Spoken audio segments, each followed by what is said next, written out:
হরে কৃষ্ণ, মিষ্টি মামের আরেকটি ব্লগে আপনাদের সকলকে স্বাগত জানাই। আজকে পৌষ পার্বণ আর সারাটা দিন আজকে আমার ব্যস্ততার মধ্যে দিয়ে কেটেছে। পৌষ পার্বণে অনেক স্কুলই ছুটি, কিন্তু আমাদের স্কুলে ছুটি নেই। সামনেই স্পোর্টস, আর প্রত্যেক দিনই আমাদের স্পোর্টসের হিট চলছে। যাই হোক, সকালবেলা ঘুম থেকে উঠেই আমি চলে গেছিলাম বাজারে। মোটামুটি পিঠের যা জিনিসপত্র সমস্ত কিছুই আমি নিয়ে এসেছি। অনেক জিনিস ছিল বাড়িতে, তার সঙ্গে মা বলল আর একটু এনে দিয়ে যা। মা বলল যে যেহেতু দিদিরা আসবে, তো মা অনেকটা আগে থেকেই শুরু করে দেবে পিঠে পায়েসের প্রস্তুতি। আর এদিকে সকালবেলা উঠেই আমি চিংড়ি মাছগুলো রান্না করব বলে ঠিক করেছি। অ্যাকচুয়ালি এটা 2-3 দিন আগের আমার নেওয়া চিংড়ি মাছ ফ্রিজের মধ্যে ছিল, আর যেহেতু এটা আমি নিজে রান্না করব সেই জন্য মাও করতে পারছে না। আর সত্যি কথা, যে প্রসেসে আমি রান্না করব তার জন্য অনেকটা সময়ের প্রয়োজন। তাই জন্য আজকে ঠিক করলাম যে এটাই আমি শুধু রান্না করে তারপরে স্কুলে যাব। তা মেয়ের তো আজকে যেহেতু ছুটি, তাই আমার একটু সুবিধা হয়েছে রান্না করতে। মেয়েকে তৈরি করার তাড়াহুড়ো নেই আজকে আমার। তা আমি না এই যে চিংড়ি মাছের রেসিপিটা রান্না করছি, এটা আমি অতনুর রান্নাঘর বলে যে ইউটিউব চ্যানেলটা আছে সেখান থেকে আমি দেখেছি। এর আগেও আমরা বিভিন্নভাবে চিংড়ি মাছ খেয়েছি ঠিকই, কিন্তু এইভাবে আমি কখনো করে দেখিনি। তো আমি ওনার রেসিপি মাঝে মাঝে এটা ওটা দেখি, বেশ ভালো। ওনার রেসিপিগুলো খুব সহজ এবং সবচেয়ে বড় কথা, খুব সাবলীল ভাষায় উনি বুঝিয়ে বলে দেন। তো আমি ঠিক করলাম যে আজকে ওনার রেসিপি ফলো করে, একদম সেই পাই টু পাই যাকে ফলো করা বলে, সেই রকম ফলো করে আজকে আমি ওনার এই চিংড়ি মাছের যে মালাইকারি রেসিপিটা আছে সেটা আমি করছি। এটা অনেকটা সময় সাপেক্ষ ব্যাপার, তো সেই জন্য আজকে আমি ভাবলাম যে আজকে করে নিই। আমি প্রথমেই চিংড়ি মাছটাকে ভালো করে কেটে বেছে নিয়ে নুন হলুদ মাখিয়ে সুন্দর করে ভেজে নিলাম। খুব একটা বেশি কিন্তু চিংড়ি মাছ ভাজা যাবে না, কারণ বেশি ভাজলে চিংড়ি মাছটা কেমন একটা শক্ত হয়ে যায়। একটু হালকা করেই ভাজতে হবে, এক একটা দিক 30 থেকে 40 সেকেন্ড ভেজে নিয়ে আমি তুলে নিয়েছি। এইবার ওই তেলের মধ্যে আর একটু সর্ষের তেল দিয়ে নিলাম। দিয়ে নিয়ে আমি মোটামুটি গরম মশলা কিছু রয়েছে, দারচিনি, এলাচ আর লবঙ্গ। এর মধ্যে এলাচটা একটু বেশি পরিমাণেই দিতে হবে। আমি আগেই বললাম যে এটা কিন্তু পুরো ওই অতনুর রান্নাঘর থেকে আমার নেওয়া, একদম পাই টু পাই। আমার এর মধ্যে কোনো এক্সট্রা নিজের কোনো কিছু আমি অ্যাড করিনি, অ্যাড করার মতনও নয়, কারণ ওনার এই রেসিপিটা আমার দেখে খুবই ভালো লেগেছে। যাই হোক, আমি প্রথমেই ওই গোটা গরম মশলা ফোড়ন দিলাম, আর তার মধ্যে দিয়ে দিলাম পেঁয়াজ, আদা, রসুন, কাঁচা লঙ্কার পেস্ট। আমি একবারেই পেস্টটা তৈরি করে নিয়েছিলাম, কারণ আলাদা আলাদা করে করার মতন সময় আমার কাছে সত্যিই নেই। সকালবেলায় যারা ওয়ার্কিং ওমেন থাকেন তারা নিশ্চয়ই জানেন যে সকালবেলাটা কী পরিমাণে আমাদের তাড়াহুড়ো থাকে। যাই হোক, ওই পেঁয়াজ, আদা, রসুন, লঙ্কার পেস্টটাকে বেশ একটু নুন দিয়ে ভালো করে ভাজা ভাজা করে নিয়ে এর মধ্যে আর একটা পেস্ট দিলাম। এর মধ্যে দিয়েছিলাম কিছু কাজু, অল্প একটু সর্ষে, মৌরি, আর তার মধ্যে টক দই। এটার একটা সুন্দর ফাইন পেস্ট করে নিয়েছিলাম।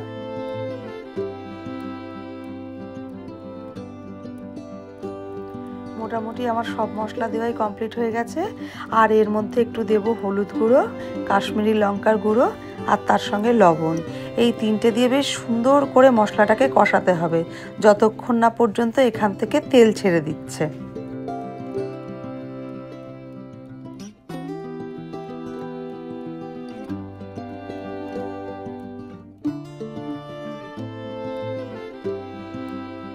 মশলা থেকে তেল ছেড়ে দিয়েছে খুব সুন্দর, তার মশলাটা মোটামুটি ভালোই হয়ে গেছে।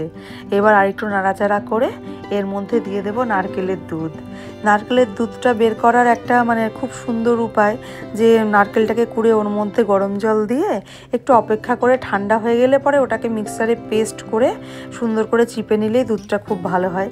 কিন্তু আমার অতটা সময় ছিল না, পেস্ট করতে গিয়ে সেই গরম তো খুব অসুবিধার মধ্যে পড়ে গেছিলাম। যাই হোক, নারকেলের দুধ যেটুকু পেরেছি আমরা দিয়েছি, আর বাকি দিয়ে দিয়েছি গরুর দুধ। আসলে এর মধ্যে একটুও জল পড়বে না, সমস্তটাই দুধ দিয়ে হবে, তাহলে খেতে খুব সুন্দর লাগবে। এইবার চিংড়ি মাছগুলো দিয়ে নিয়ে বেশ সুন্দর করে ফুটিয়ে নিলেই আমাদের মোটামুটি চিংড়ি মাছের মালাইকারি রেডি হয়ে যাবে।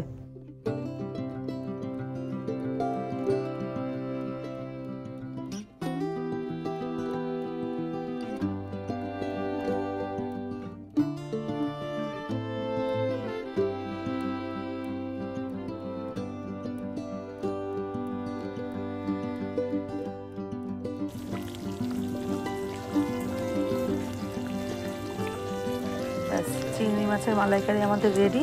একটু ঘি আর গরম মশলা ছড়িয়ে নামিয়ে নেব। মানে যেমন দেখতে সুন্দর হয়েছে তেমনি খেতে সুন্দর হয়েছিল, সত্যিই অপূর্ব।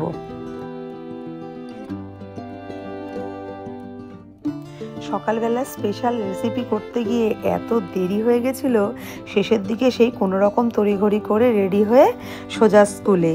আর এসেই প্রথম পিরিয়ড করেই আমরা কয়েকজন দিদিরা মিলে বাচ্চাদেরকে নিয়ে সবাই মিলে চলে এসেছি বিভূতি পার্কে। আমাদের এই সামনের 21 তারিখে আমাদের স্কুলের স্পোর্টস, সেই জন্য কয়েকদিন ধরে বেশ শীত চলবে। মানে শীতের দিন আমরা এই মাঠে এসে বুঝতে পারলাম যে শীত বলতে কিছুই নেই। হালকা রোদ, তাও যে এত গরম লাগছিল, মানে আমরা সোয়েটার পরে থাকতে পারছিলাম না। জানি না 21 তারিখ স্পোর্টস কিভাবে উঠবে, কারণ সারাটা দিনই আমাদেরকে মাঠের মধ্যে থাকতে হবে। তো এইখানে আমাদের লং জাম্পের হিট চলছে, প্রচুর মেয়েরা এসছে। মানে ওরা সারা বছর কেউ হয়তো সেইভাবে প্র্যাকটিস করে না, হাতে গুনে কয়েকজন বাদ দিয়ে, বাকি কিন্তু সবাই মানে খেলবে বলে চলে এসছে। আর এইদিকে আমাদের রান চলছে, এতজন নাম দিয়েছে যে আমরা শুধুমাত্র প্রথম যে হচ্ছে তাদেরই নাম নিতে পারছি।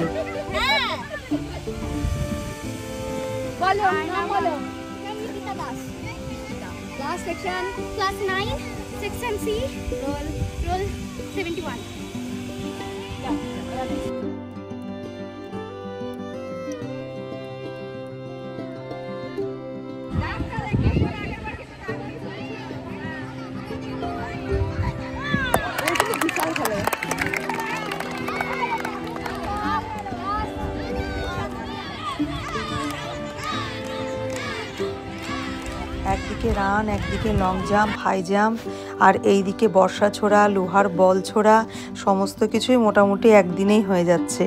আসলে বিভিন্ন বিভাগ থাকে, আর বিভিন্ন বিভাগকে বিভিন্ন দিনে মানে ভাগ করে নিয়ে আসতে হয়। আর সত্যি কথা বলতে শীতকাল হলে কি হবে, যে পরিমাণে গরম লাগছে এই মাঠে, এত গরমে বাচ্চারাও আর পারছে না, প্রত্যেকেরই খিদে পেয়ে গেছে। মোটামুটি 2টো বাজে, ওরা মিড ডে মিল খাবে, তারপরে বাড়ি যাবে। আর এই গরমে রোদের মধ্যে থাকলে পরে না ওরাও অসুস্থ হয়ে যাবে।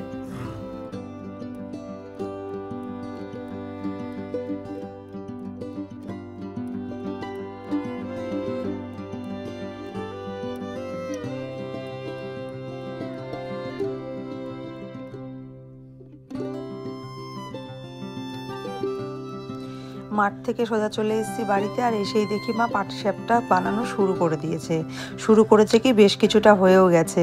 মা বলছে তোর আসতে কতটা সময় লাগবে কে জানে, আমি একটু একটা অন্তত কিছু একটা করে শুরু করে দিই। নয়তো না এই পিঠে করতে না অনেকটা সময় লাগে, ধৈর্যেরও ব্যাপার, দাঁড়িয়ে থেকে অনেক সময় ধরে করতে হয়। তাই জন্য মা বেশ অনেক আগে আগে শুরু করে দিয়েছে। একদিকে ভালোই হয়েছে, মা এখানে পুরটা বানিয়েছে নারকেল, কনডেন্স মিল্ক আর খেজুরের গুড়, এই সমস্ত কিছু দিয়ে, আর বেশ ভালো হয়েছে, সুন্দর খেতে হয়েছে। আর আমার না মাঠ থেকে এসে সত্যিই খুব খিদে পেয়ে গেছিলো। আমি প্রথমে একটা দুটো পাটিসাপটা খেয়ে নিয়েছি।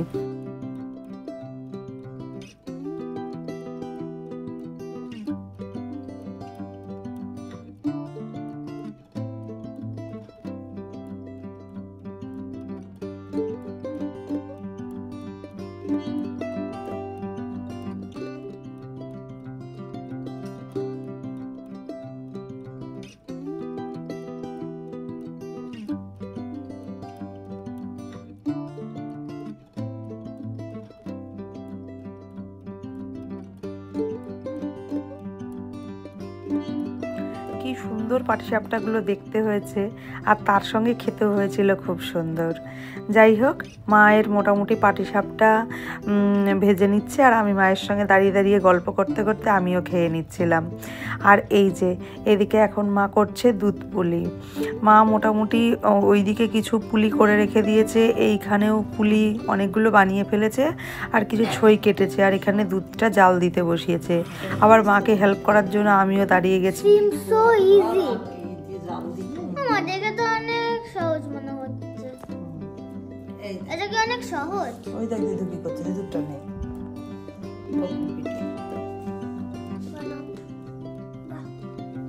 গোবুল পিঠেটা, গোবুল পিঠেটা আমি আর দাদা খাবো। হয়তো দুটো বা তিনটে বানাতে।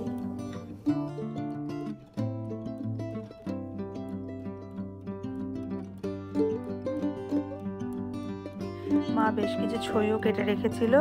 এই দুধের মধ্যে খেজুরের গুড় রয়েছে আর তার সঙ্গে খোয়া ক্ষীর দিয়েছে।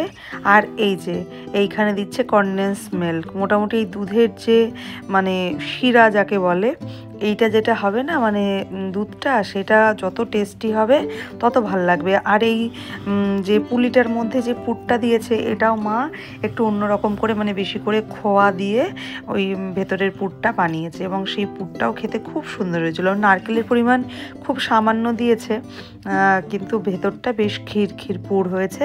আর এই উপরের যে দুধটা সেটাও খুব সুন্দর করে মা ওটা তৈরি করে নিচ্ছে। তার ফলে কি হবে, মানে যেমন পুলিটা খেতে ভালো লাগবে তার সঙ্গে এই রসটা খেতেও খুব ভালো লাগবে। আর অনেকের তো এই রসটাই পছন্দ, যেমন আমার পুলি না দিলেও চলে, আমাকে এই রসটা দিলেই আমার খেতে খুব ভালো লাগে।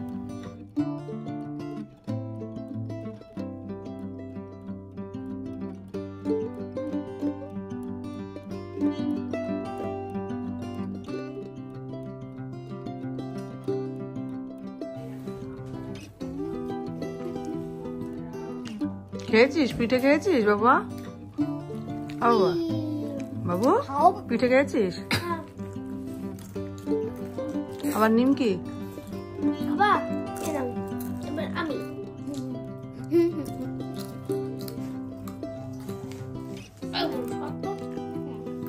সত্যি নাও না,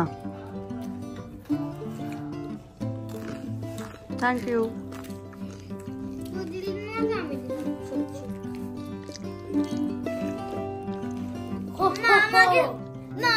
আমাকে দেখো, আমি একটা কিছু ফানি করবো।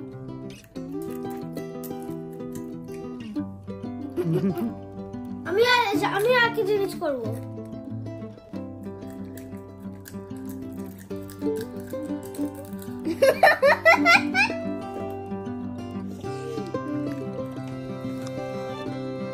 দিদিরা এসে খাওয়া দাওয়া করে পিঠে নিয়ে খেয়ে চলে গেছে। যাই হোক, এখন আমি একটু নিয়ে বসেছি খাওয়ার জন্য। মানে পাটিসাপটা তো আমি আগেই খেয়েছি, দুধ পুলিটা আমি এখন খাবো। শান্তি করে আরাম করে বসে ধীরে সুস্থে আমি এখন খাবো। যাই হোক, আজকের ব্লগটা এখানেই শেষ করছি। সবাই খুব ভালো থাকবেন, সুস্থ থাকবেন। আবারও একবার পৌষ পার্বণের সবাইকে অনেক অনেক শুভেচ্ছা। আজকের মতো টাটা।